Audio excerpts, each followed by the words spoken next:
Hey everybody, welcome back to another episode of Samp&Chance Boxing. It's WrestleMania week, but we haven't forgotten the boxing fans. I'm here with my man with the master plan, Mr. Chance Michaels. Chance, how are you, buddy? Doing good yourself? Pretty good, man. Pretty good. It's just a good time of the year where boxing is a little slow. It gives us more time to focus on the other things that are happening around us. So I'm kind of glad that it's a slow week. Yeah, yeah, I guess. Yeah, it's slow, but there's not much else going on this weekend that excites me. So I'd like to see some good action. But yeah, I didn't know what you're saying. No Yeah, marquee fights. in terms of 2 nights of WrestleMania and everything, just that's what I mean. Like I would No, I know rather. you mean understand that those two nights don't excite me. That's what Yeah, I'm saying. yeah, I know. But I I know what you appreciate mean, that. though. You're I right. appreciate that. All right, let's get into it, brother man. We talked about Jaron Ennis fight last week, and we both kind of predicted him to kind of end this match between the sixth and eighth round.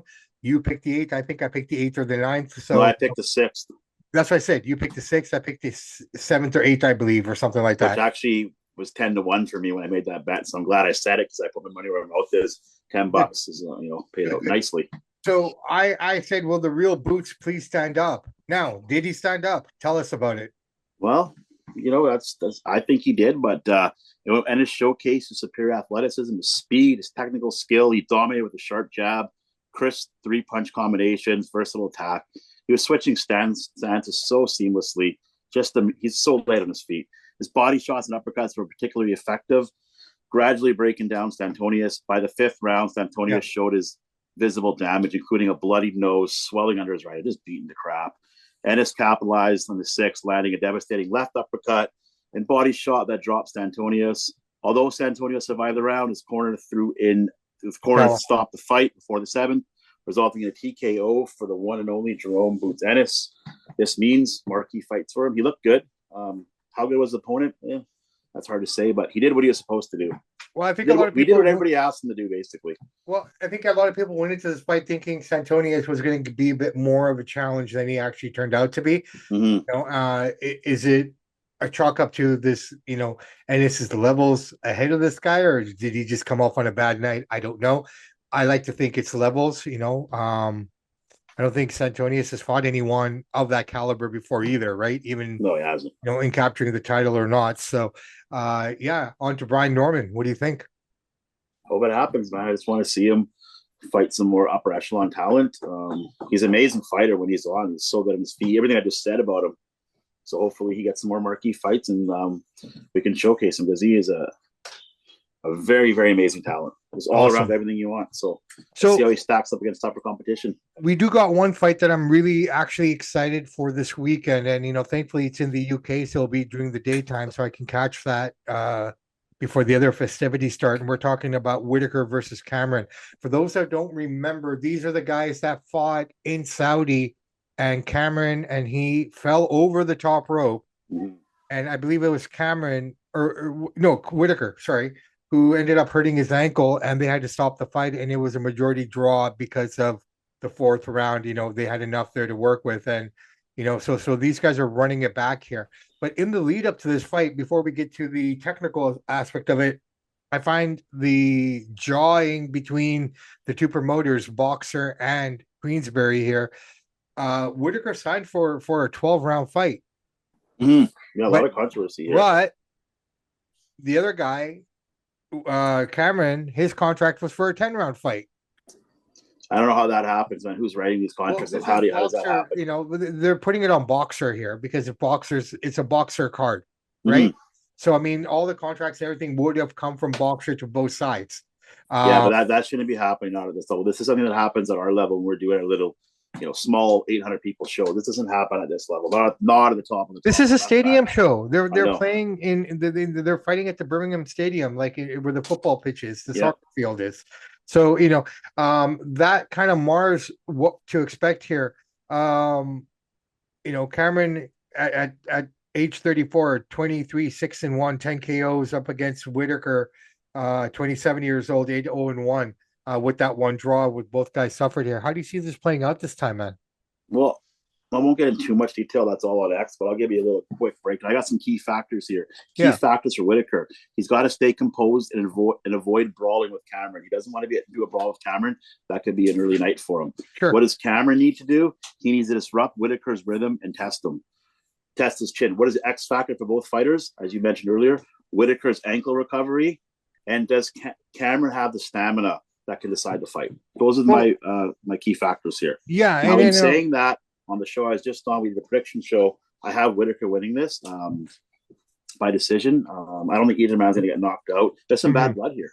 Yeah, no, there is some definitely bad blood here. We'll see what's going to happen. But, Whittaker's undefeated. He's only had 8 pro fights. He's a former silver medalist. So, yeah, he's still young. He's still young to the game. A lot of there are people who say that Cameron was starting to pick up his pace and figuring it out. He was winning the first fight when they went over. He was, right? So, maybe this is a blessing for Whittaker now that he's tasted it a little bit. He knows what to expect. I mean, again, this is the young lad with only 8 fights under his belt.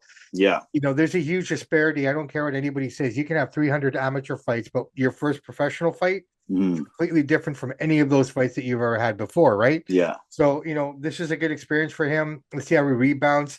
Whittaker also switched trainers. He's now training with Andy Lee. Yeah. So I think he even realized, first fight, Cameron gave me that work. So he's trying to switch trainers. Maybe that works for maybe. So for those who don't know, Andy Lee trains the likes of Tyson Fury. He's also in the corner of one Joseph Parker. So, I mean, he's in good hands here, man. The Irishman knows what he's doing. The Irishman knows what he's doing. Okay, announced earlier this week, man. Dubois Usyk 2. It's coming down at Wembley in July, I believe. Your thoughts early on. Obviously, we'll break it. The fight I wanted to see, the only fight that could happen. Some say Dubois beat him the first time and that Usyk faked the little bull.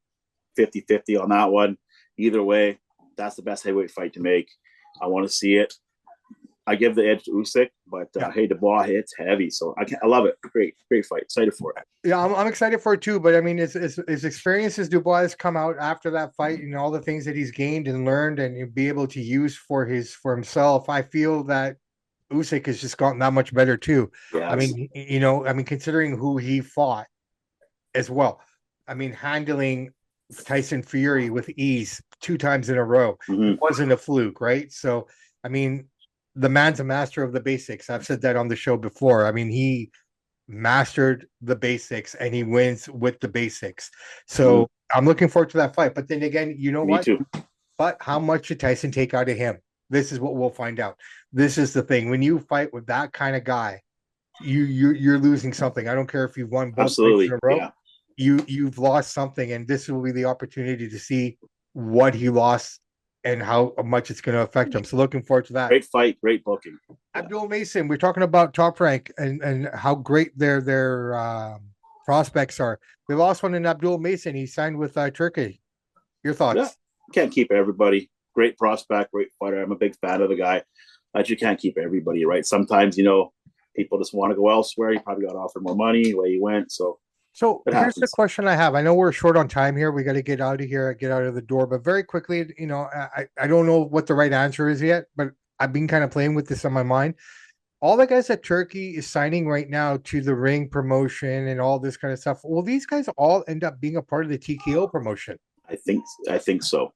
No official word, but I think so. Right. So if all Turkey's very strategic, he's grabbing the young guys right now. But that's what I'm saying. But the reality is what I'm hearing is constantly it comes down to the pay scale here. How is this going to work? You know what I mean? I think because Turkish is involved, he's going to up the pay a little bit from the UFC pay. But will the UFC guys then rebel saying, hey, we're all part of the same company. Why aren't we getting paid? Different sport. UFC, WB guys are paid different sport. Yeah.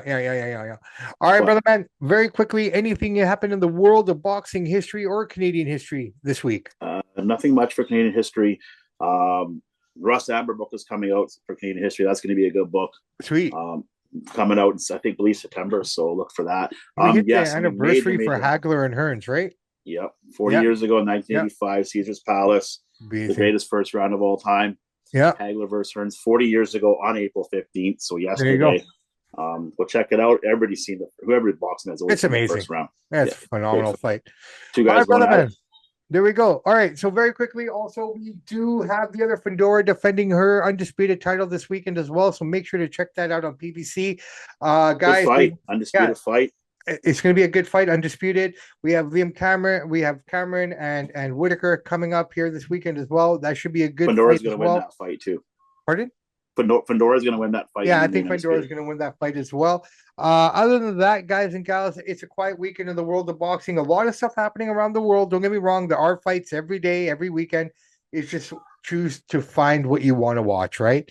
So, happy WrestleMania weekend, everybody. I know it's a boxing show, but it is what Tom it Brady's is. going to be at WrestleMania too, by the way. He's saying. Okay, there you go. I don't know if he's going to be part of it or in the crowd, but he said, "I'm going to WrestleMania. It's in Vegas, so we'll see what he does." I guess he's one of the few people who can actually afford it, right? Yeah, exactly right. So. All right, brother man. Guys and gals, remember hard work, faith, and patience. This is an example of it today. We are busy. We are all over the place, but we still found the way to make it happen. We're going to go back to our jobs. We're going to go back to our duties. Guys, do not give up your faith and your hard work and have patience. Without the patience, the other two do not matter. That's all I'm going to say. Well said. Samp&Chance are out. Have a great weekend. We'll be back Tuesday to talk about WrestleMania. And we'll be back Thursday to talk about all the stuff that happened this weekend. Not only do we have a great boxing show for everybody on Tuesday and a great wrestling show, WrestleMania review, we got a big night. ACDC, baby. We're going to blow the roof off that place. There we go, man. There we go. Last time. Place. I hope the weather's nice. I hope the dome's open, the little piece that does open. Yeah. little slit then we'll go from there. All right, guys. Have a great weekend. Samp&Chance are out.